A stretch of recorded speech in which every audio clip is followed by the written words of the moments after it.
اگر آپ لوگوں نے پاکستان میں باعزت طریقے سے رہنا ہے نا تو آپ لوگوں کو منا بھائی ایم بی بی ایس کا آنند بھائی بن کے رہنا پڑے گا. آنند بھائی کا تو کردار یاد ہوگا نا, جو منا بھائی ایم بی بی ایس میں تھا, جو ہسپتال میں ایک پیشنٹ تھا جس کو سبجیکٹ کہا جاتا تھا, اور اس کے بارے میں ڈاکٹر کہتے تھے نہ سبجیکٹ بولتا ہے, نہ آپ پلکیں چھپکاتا ہے, نہ زبان کو ہلا سکتا ہے, نہ ہاتھ ہلا سکتا ہے, نہ پاؤں ہلا سکتا ہے. سبجیکٹ ساکت حالت میں ہے, ہاں سبجیکٹ ضرور سن سکتا ہے. تو اسی طرح پاکستانی جو ہے ان کو چاہیے کہ وہ صرف اور صرف سنیں, کوئی رسپانس نہ دے, نہ آنکھوں سے رسپانس دے, نہ زبان سے رسپانس دے, نہ باڈی جیسچر سے رسپانس دے, نہ ہاتھوں سے رسپانس دے, کوئی رسپانس نہ دے. پاکستانیوں کا کام ہے صرف اور صرف سنیں. اگر رسپانس دیں گے تو پھر کیا ہوگا؟ اگر رسپانس دیں گے تو وہ پھر ایمان مزاری بنا دیے جائیں گے, رسپانس دیں گے تو عمران ریاض بنا دیے جائیں گے, رسپانس دیں گے تو پھر ارشد شریف بنا دیے جائیں گے, رسپانس دیں گے تو پھر صابر شاکر موئی پیرزادہ بنا دیے جائیں گے. رسپانس نہیں دینا, آپ لوگوں نے صرف اور صرف سننا ہے. اب ایمان مزاری جس کو آج اٹھا لیا گیا ہے, اس کی غلطی کیا تھی؟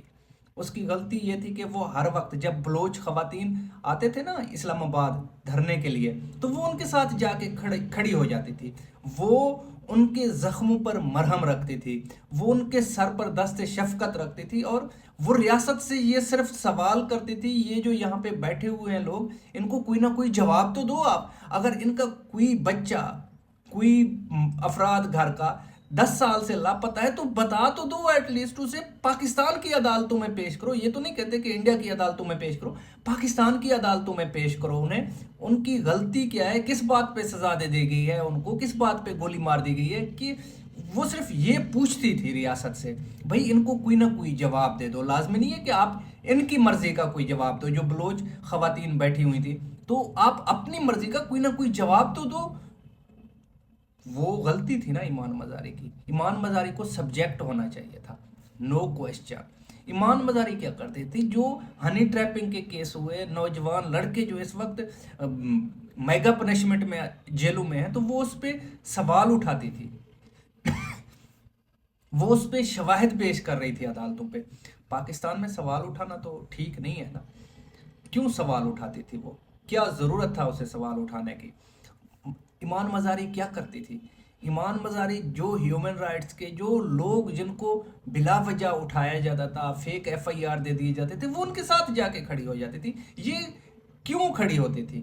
سزا تو ہونا چاہیے نا اس کے لیے. اور پاکستان کے نظام کو دیکھیں ہم لوگ, نظام کچھ یوں ہے کہ نارملی یہ جو پولیس کا محکمہ ہے, اس کا کام کیا ہے؟ وہ لوگ جو عدالت میں پیش نہیں ہوتے, یعنی کہ جو مفرور ہوتے ہیں, جو اشتہاری ہوتے ہیں, جو لوگ اپنے آپ کو عدالتوں سے دور رکھتے ہیں, تو پولیس کا کام ہے ان کو پکڑو اور عدالت میں پیش کرو, ریاست کے رٹ کو قائم کرو. جو مین چیز ہے وہ عدالت ہے. اب ایمان مزاری جا کہاں رہی تھی؟ عدالت جا رہی تھی, تو وہ تو خود پیش ہونے جا رہی تھی, اسے گرفتار کر کے پیش کرنے کی کیا ضرورت تھی؟ کوئی بندہ نہیں مانتا ہم نہیں جاتے عدالت, تو پھر تو اس کو گرفتار کرنا چاہیے, ظاہر سی بات ہے ریاست کا ریٹ ہے, قائم کرنا چاہیے.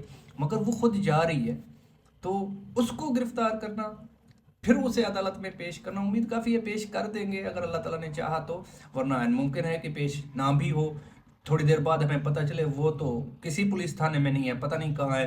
پاکستان کی ریاست کو پتہ ہی نہیں ہے, اس کے ایک شہری کو پتہ نہیں کون اٹھا کے لے کے گیا ہے. تو وہ پھر ڈھونڈنے میں لگے کہ کچھ دن بعد پھر وہ برآمد ہو جائے گی. اگر یہ بھی پاکستان میں ہم نے ماضی میں دیکھا ہے, اب دیکھتے ہیں کہ اس کیس میں کیا ہوتا ہے. مگر جس طرح سے ایمان مزاری کو گرفتار کیا گیا, مگر جس طرح سے یہ جو اسلام آباد ہائی کورٹ بار کا صدر ہے وہ بتا رہا ہے, یہ من حیث القوم پاکستانیوں کے لیے شرمندگی کا باعث ہے. ایک عورت کو مرد اس طرح سے گرفتار کرے, اس طرح سے, وہ چاہے جتنی بھی بڑی مجرم ہو. لیکن ہم ایک اسلامی معاشرے میں رہتے ہیں, ٹھیک ہے ہم میں امال نہ ہوں, مگر ہم اپنے آپ کو مسلمان تو کہتے ہیں یار. لیکن یہی لوگ پھر اپنی فیملی کو کس طرح فیس کرتے ہوں گے, جو اس طرح سے عورتوں کو اٹھا کر ایک جگہ سے دوسری جگہ پہ پھینکتے ہیں, عورتوں کو اس طرح سے گرفتار کرتے ہیں. ذرا سن لیں صدر کو, سپریم کورٹ اسلام آباد ہائی کورٹ بار کا جو صدر ہے. میں نے جب یہ سنا تو میرے یہ جو الفاظ تھے نا اس ویڈیو کو دیکھنے کے بعد تھے, ذرا سن لیں اس کو. ایک خاتون ہے اور اس کو میری آنکھوں کے سامنے ایک ہٹے کٹے شخص نے ان کی اس جیسے ایک مرد کو پکڑتے ہیں ان کی جو شلوار ہے وہاں سے پکڑا اور اوپر ان کی گردن کو ہاتھ رکھ کے دبوچتے ہوئے اٹھا کے ان کو دوسری گاڑی میں ڈالا. تو میں یہ سمجھتا ہوں کہ یہ ہمارے لیے شرم کے باعث ہے. یہ آپ لوگوں پہ ہے. کمنٹ میں آپ لوگ ضرور بتائیے گا کہ آپ لوگوں نے آنند بھائی بن کے رہنا ہے یا پھر یہ آپ لوگوں کا حال یہی ایمان مزاری والا ہوگا. کون سی چیز آپ لوگوں کو پسند ہے کمنٹ میں ضرور بتائیے گا. اب اس ویڈیو کو لائک کریں, اپنے اس چینل کو سبسکرائب کریں, اپنے دعاؤں میں یاد رکھیں. اللہ تعالی ہم سب کی حفاظت فرمائے. آمین.